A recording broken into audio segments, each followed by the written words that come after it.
What's going on, everyone? ODC here, and I'm back with another action figure review. Today's review, we're going to take a look at the NECA Predator, Horn-Headed Predator from Predator Fire and Stone, that story arc. This is a character that had a very short run in the story. Pretty much, I mean, it's almost like the story of Ahab, to be honest with you. But he did go blow to blow with Ahab and met his demise and defeat at the hand of Ahab. But we'll get to the backstory of him in a minute.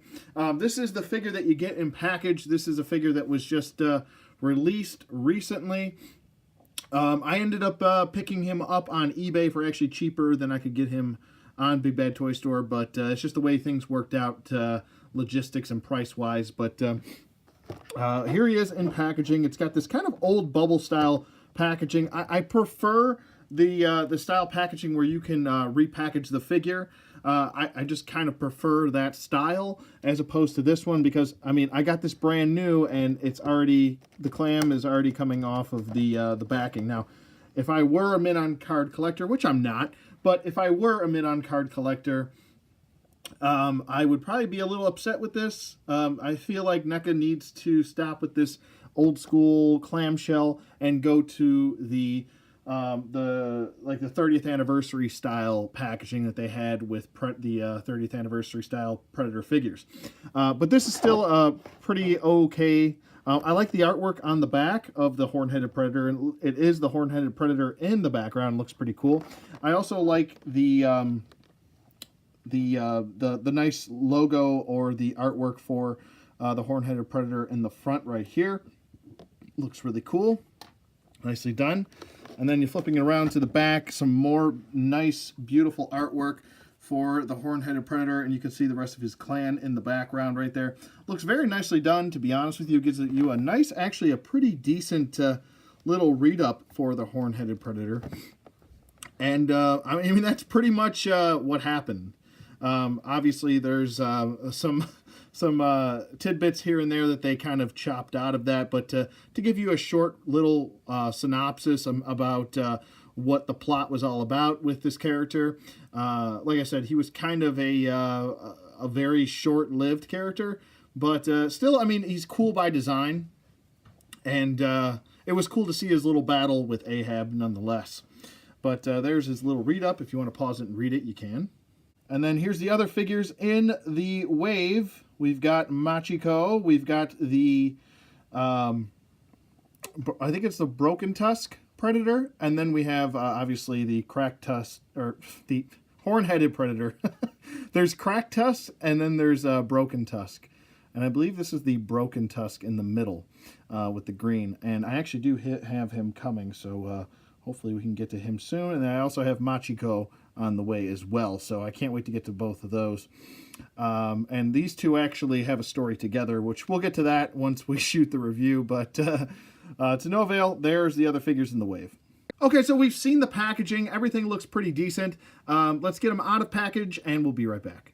Okay, so before we get to the action figure, I want to go through accessories really quick. And he does come with 6 total accessories, which you can see right in front of you right here. He comes with 4 of these gauntlet blades right here, which we will attach in a moment. And then he comes with a sword really quick, and then he also comes with his removable mask, which is pretty cool. Okay, so first up is his mask. I think it looks pretty cool. It is very personalized as far as this fitting the Horn-Headed Predator's head, seeing as he has 2 horns sticking out of the top of his head, so there's those 2 spaces on both sides of the top of the mask for those horns. The horns do kind of rub up against the mask, causing this to pop a little bit of a divot in the mask, but kind of have to work with those horns, use some tweezers to kind of pry those horns back a little bit, and then you'll have enough clearance. But this is a nice form-fitting helmet. There is a little bit of, I want to say, blue paint shading going throughout the silver. There's some blue paint shading right here, going along these little, I want to say, almost eyebrows for the helmet right there. And there's also some blue paint shading going all throughout down the helmet. Everything looks really good, crisp and clean. I like the red eyes for it. I just overall really like the design for this mask. It looks very nice. Okay, so here's the other side of the mask, and everything looks really good. You've got this regular silver for the mask as a base, and then you've got some blue paint shading, which kind of mirrors what you've got on the outside of the mask. It's just more so abundant on the inside of the mask. Everything looks really good. It does help accent the little red dots and the little red eye slot holes. Everything looks really nice, crisp, and clean, and no issues overall with the mask. So, okay, up next we've got his gauntlet blade. They're pretty much all very similar. Not too much variation here. There might be some spackled paint that might vary a little bit here and there, but overall everything looks pretty crisp and clean. No really big issues with any paint defects or anything cracking or breaking on me. I do like the sculpt of this. It is very unique for this figure. I don't think that these blades were used in any other figure prior, at least that I know of. I like the little sculpting for the ridges right here. It's almost like three different steps to the blade, almost like it's retractable that way. But I really do like the design, and I like these little points right here, these little sharp points for the two little other ridges. Looks very nicely done, and like I said, there is some nice paint shading going throughout that. It's almost like a charcoal paint shade with that silver. It gives that nice kind of grimy, battle-hardened look, and I like that a lot. Okay, so last up we've got his sword, and I think it looks really good. I really like the design, and we don't get too many Predator characters that actually use swords, so this is a welcomed change as far as that goes. Really nice sculpt, very unique looking sculpt for the sword here, and it's got a little bit of a serrated edge on just the top portion right there, and then you can tell it's very sharp going along this edge. As you can see, the sharpened edge on the front side of the blade. And then we've got some little ridges right here. So if he really sticks you all the way through, he's going to be ripping some vital organs and whatnot. And then even with the serrated edge right here, that's going to be tearing some flesh apart too. So a very dangerous looking weapon, to say the least. And we do have some, like I said, some charcoal gray paint shading on top of the silver for the blade. Over on the handle portion, it's pretty much like a brown leathery feel to it. Looks very good. It's not made of leather, but it's to give off that leather feel. And then on the bottom, we've actually got a red little dot right there. Looks pretty cool for the butt of the handle, and some nice silver for that. Some non-painted studs are just pretty much silver, but overall very pleased with this bladed weapon. Okay, so we're back with the figure here, and I just kind of wanted to show you how to attach these blades and everything. You do want to have these pointed down, and you kind of just want to slot them right in these little holes right there, and it's very simple as far as that goes. Let's just get those in there like that. And you don't really need to use too much pressure. You pretty much just want to get that initial little poppage. I really do like these blades quite a bit. They look really cool, I think.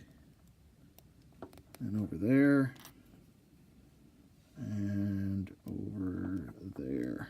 Very easy to put in, and that looks just so cool right there. I love that. And then putting on the helmet, you simply, like I said, you just kind of want to work with those horned tips. You don't want to mess your tips up, bro. So I just like to take that and kind of use the horns as actually a guide to kind of get this mask on a little bit easier. So they're kind of holding the mask on like so, like that. There we go. And then for the sword actually has a sheath on the back.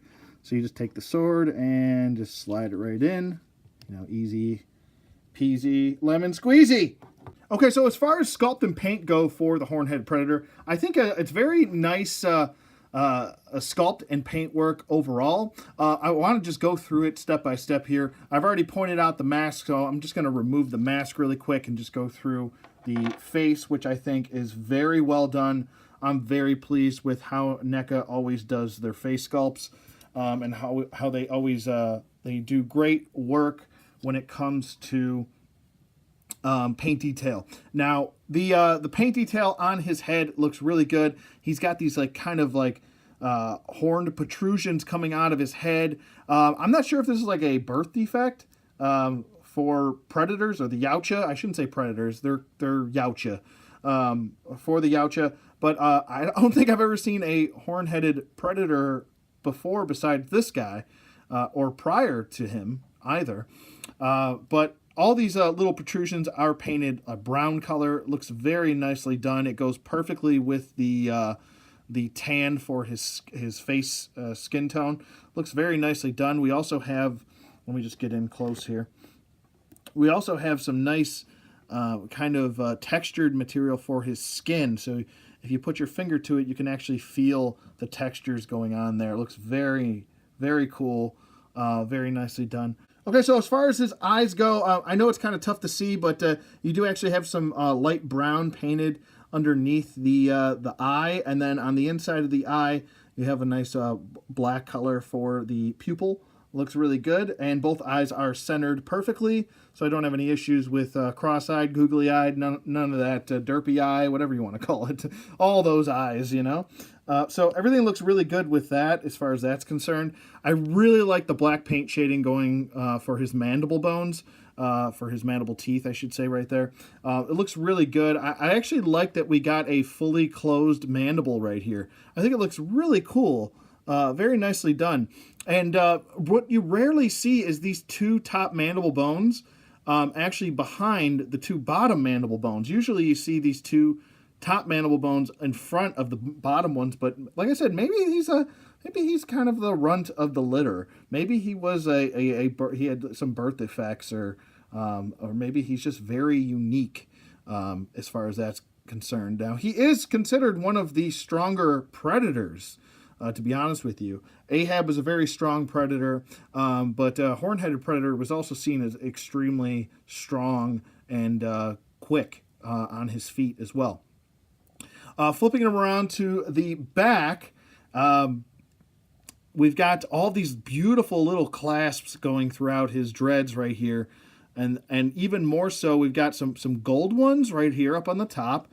And that looks really cool. And then if you go down to the middle section right here, you kind of have some mixed ones. So you got like a copper one, you've got a bronze one over there, you've got a gold one, you've got all of these silver ones right here. And that's a really nice variation right there. Let me just get this sword out of the way so you guys can see. It's a very nice variation as far as that's concerned. You very rarely see that. They could have just went the boring route and just painted everything gold, or not painted them at all. But it's nice that they gave us 3 different colors right here for these little clasps for their dreads right there. Also, the variation continues on the 3rd row, so there's 3 rows of variation as far as some of those go. Now you got some paint slop like right here, just to point out as far as that's concerned. They're not all painted perfectly, like this one's a little sloppy right there. But it looks pretty good nonetheless. I'm not going to nitpick too much. I like the nice blue paint shading we have going on top of that silver. It really does bring out that silver and kind of gives off that almost like a metallic sky blue feel to it. Looks really good. Very pleased with that. And then we've got some brown for like this wrapping right here. It almost looks like a leather wrapping of some sort.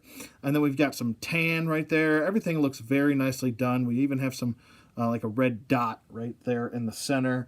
Everything just pretty much complements each other as far as all the color schemes go. And then we got some, we got a Yautja butt. There you go. It's I think it's our first Yautja butt with a thong on. He kind of has like a thong going on here. But I don't think I've ever seen any other predator figure with an exposed rear end. Usually they have a crotch or well, he has a crotch covering, but we usually have their butt covered too. But that's very interesting as far as the design goes. Flipping around to the side, we've got some thigh armor, and it, like I said, his theme really is, I want to say, brown, tan, silver and that blue paint shading going on top of that silver. And it continues right here as far as that's concerned on the thigh armor. It looks very well done, very pleased with that. And then flipping it around to the front, we've got the crotch covering piece. It's a very metal crotch covering piece, so he kind of has like a cup on, which is pretty funny. And then we've got some black for these, like, almost looks like a leathery, stretchable piece right there. Looks pretty cool. Nice attention to detail with that. And then we've got some more leather pieces right here on each side. They're painted tan. Flipping it around to the knee and shin armor, it pretty much has continued from this gray with blue style painting, paint shading going throughout. Looks very good. Gives off that kind of comic book look feel to it too. So that's nice to have. And I really like the all the ridges and everything going throughout these this leg armor. Looks really cool. And then you just have exposed feet, so no shoes like Ahab had, but you know, I don't think they really need it. They have these tough feet. It looks really cool. I like the overall the fish netting going throughout his body. It's nothing that we haven't seen with any other Predator, so looks really good, very consistent as far as that's concerned. He does have almost like, I want to say like a reddish brown and then a tan going throughout his skin tone. It looks really nice, very nicely done. You probably have seen that before on other Predators, but on the front of him, you can see it's a little bit lighter, including the face too.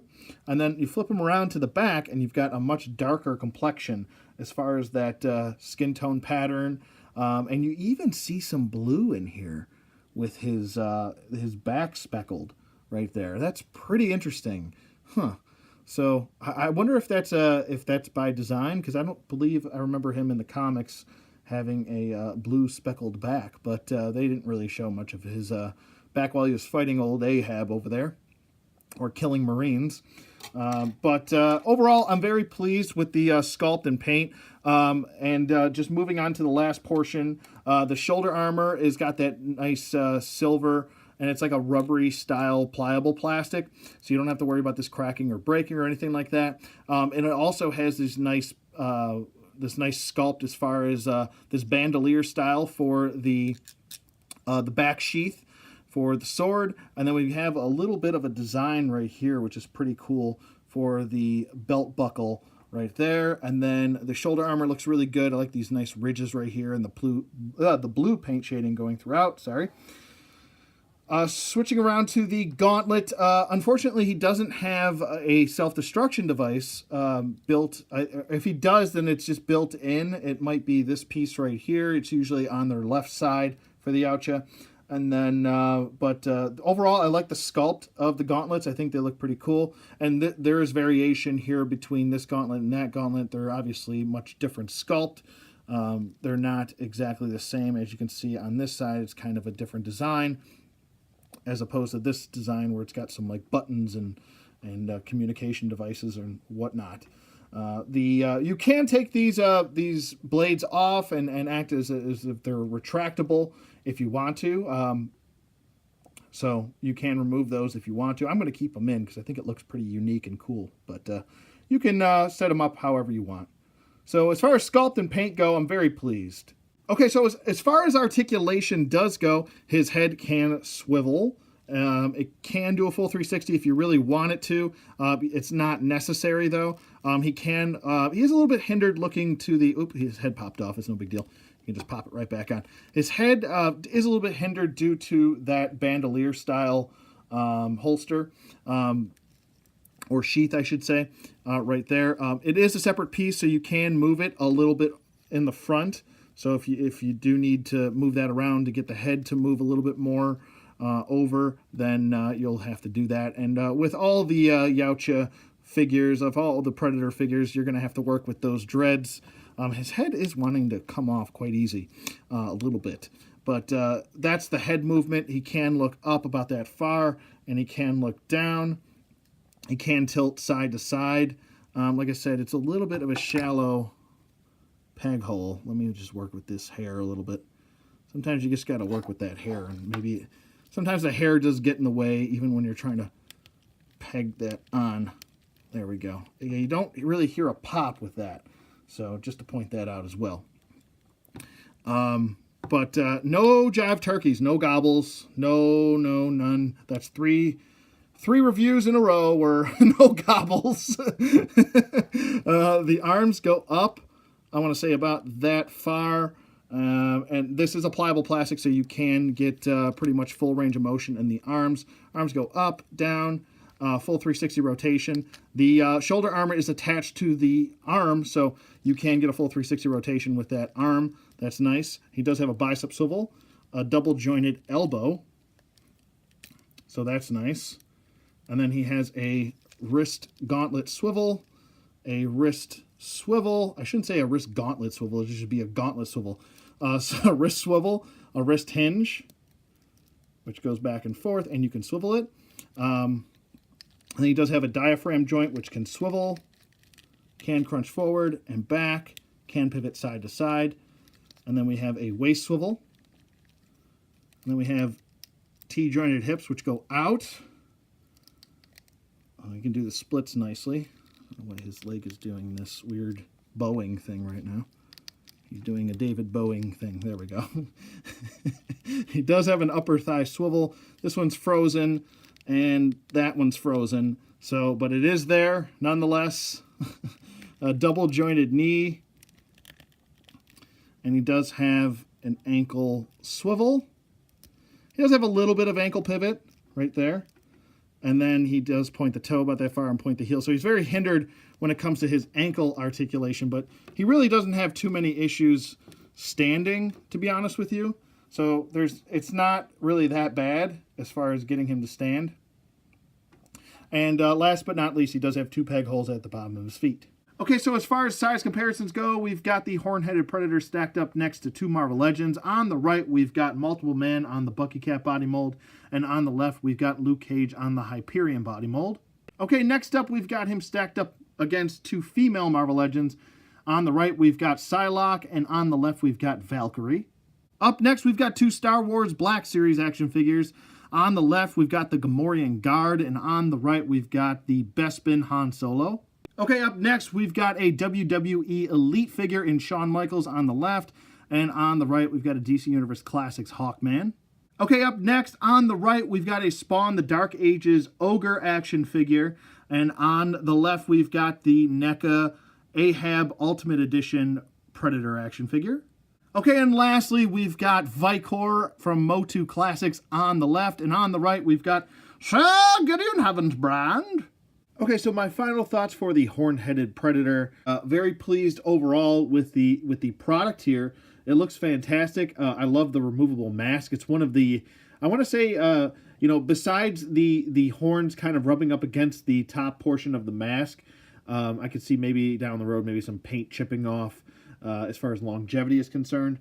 But other than that, I don't have any issues with him. He did have a little bit of a frozen upper thigh joint, but I kind of loosened that up with some heat. So now, as you can see, the thigh is twisted a little bit. It kind of broke loose. So, but other than that, I really don't have any issues with him. His design is really cool. It's unique to him. And I think he looks good overall. I think it's a really solid figure. I like that he's got double jointed knees and double jointed elbows.